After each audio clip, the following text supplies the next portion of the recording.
নাম জসিম শেখ। আমার বাড়ি কালনা পূর্ব বর্ধমান। আমি ইউটিউবে ভিডিও দেখেছিলাম যে সার্জারির বিষয়ে। তো আগে যেমনটা ভেবেছিলাম যে সার্জারি করার পর যে একটা ফিল হবে সেটা না, এখানে এসে আমার খুবই ভালো লাগলো। তো দাদারা সবাই মিলে আমার খুব সহযোগিতা করেছে এবং তাদের ব্যবহার খুব ভালো। তাদের ব্যবহারে আমি খুশি এবং আমার খুব ভালোভাবে সার্জারিটা হয়েছে। আমি খুব ভালো আছি এখন। সার্জারির পরে নিজের খুব ভালো ফিল হচ্ছে।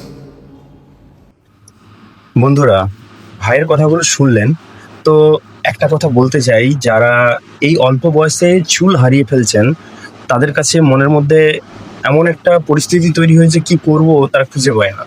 তো তারা সিদ্ধান্ত নেয় হেয়ার ট্রান্সপ্ল্যান্ট করানোর বা সেই ধরনের ট্রিটমেন্ট নেওয়ার চেষ্টা করে। অনেক ক্ষেত্রে কি হয়, তারা ট্রিটমেন্টও করায়, হেয়ার ট্রান্সপ্ল্যান্টও করায়, গিয়ে আলটিমেট রেজাল্ট পায় না। সে না পাওয়ার কারণ হচ্ছে প্রপার ক্লিনিক চুজ করা।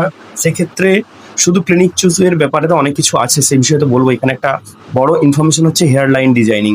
কারণ হেয়ার লাইন ডিজাইনিংটা এমনভাবে করতে হবে ফিবোনাসি লেভেল, অর্থাৎ আপনার মুখের একটা নির্দিষ্ট আকৃতি আছে, সেই আকৃতিকে অ্যাডজাস্ট করতে হবে। আপনার এজ আছে, সেই এজকে অ্যাডজাস্ট করতে হবে।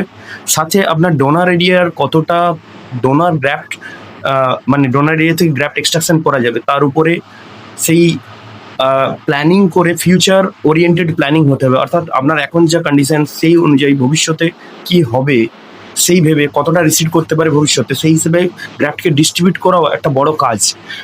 এই যে হেয়ারলাইন ডিজাইন এখানে হয়েছে, সেটা আপনারা দেখছেন যে আগে তার মোটামুটি এরিয়াটাকে ভালোভাবে মার্ক করে দেওয়া হচ্ছে, দিয়ে আবার মাথাটাকে ভালো করে ক্লিন করে দেওয়া হচ্ছে, দিয়ে ফাইনাল একটা হেয়ারলাইন মানে ডিজাইন করা হয়েছে।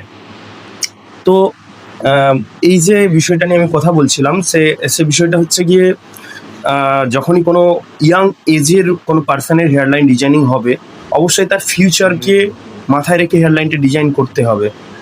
দেখুন, এই টেম্পল এরিয়া দুটোকে তো কভার হয়েছে, সাথে ফ্রন্টাল হেয়ার লাইনিং যেখান থেকে রিসিড করেছে, ঠিক টেম্পলের উপরের পার্টগুলোকেও দেখানো হয়েছে, সেগুলোকেও ভালোভাবে মোটামুটি কভার করা হয়েছে। এবং ঠিক মিডল পোর্শনের, যেটাকে ক্রাউন এরিয়া বলবো, ক্রাউন এরিয়াটা অনেক থিনিং হয়েছে, তাই সেইটাকে কনসিডার করেই ওভারঅল তার কিন্তু হেয়ার ডিস্ট্রিবিউটেড হবে, হয় হেয়ার গ্র্যাপ ডিস্ট্রিবিউটেড হবে। এবার কি হয়, এই যে ট্রান্সপ্ল্যান্টের প্রসিডিওরটা, এই প্রসিডিওরের মধ্যে অনেকভাবে পেন হয় কিনা, ব্যথা হয় কিনা।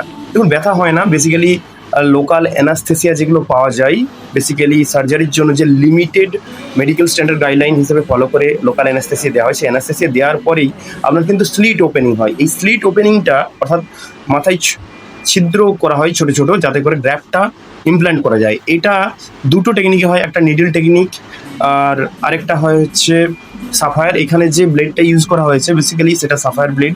সাফায়ার ব্লেড দিয়ে ফ্রন্টাল হেয়ার লাইনটা ছোট ছোট ছিদ্র করা হয়। এই ছিদ্র করার পর কি হয়, এখানে গ্র্যাপটা ইমপ্ল্যান্ট করা হয়। ঠিক আছে, আগে স্পোর ওপেন করে নেওয়া হয়, মাথায় ছিদ্রগুলোকে, স্লিটগুলোকে ওপেন করে নেওয়া হয়। স্লিট ওপেনিং এর পর ঠিক এইরকম দেখতে লাগে মাথাটা, ঠিক আছে, ঠিক এইরকম দেখতে লাগে।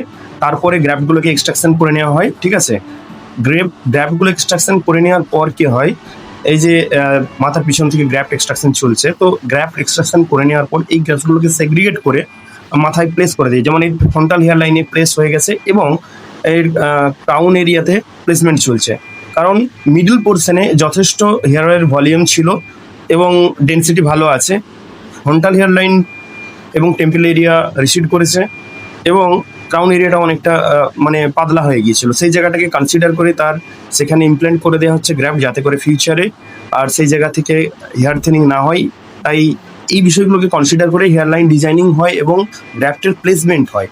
ঠিক আছে, গ্রেপকে কোন অ্যাঙ্গেলে প্লেস করলে বেটার রেজাল্ট আসবে সেটাও কিন্তু ডিপেন্ড করে অবশ্যই রেজাল্ট আসাতে।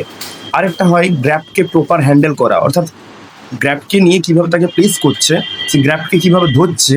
এই দেখুন, উপরে গ্র্যাপগুলোকে সাজানো আছে পার্টে পার্টে, কারণ এখানে সিঙ্গেল ফলিকুলার গ্র্যাপ বা double follicular graft, triple follicular গ্র্যাপকে প্লেসমেন্ট করতে হয় প্রপারভাবে। ফ্রন্টাল হেয়ার লাইনে জেনারেলি সিঙ্গেল এবং ক্রাউন এরিয়াতে ট্রিপল ফলিকুলার গ্র্যাপ বেশি প্লেস করা হয়। যে এখানে দেখুন ডোনার এরিয়া থেকে পুরো গ্র্যাপ নিয়ে নেওয়া হয়েছে, ফ্রন্টাল এরিয়াতে হাই ডেন্সিটি ডিস্ট্রিবিউট করা হয়েছে এবং ক্রাউন এরিয়ার পোর্শনটাও কিন্তু মোটামুটি কভার করে দেওয়া হয়েছে।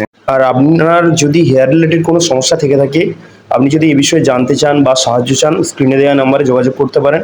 আমার যতটুকু নলেজ আছে আমি আপনাকে সাহায্য করার চেষ্টা করব।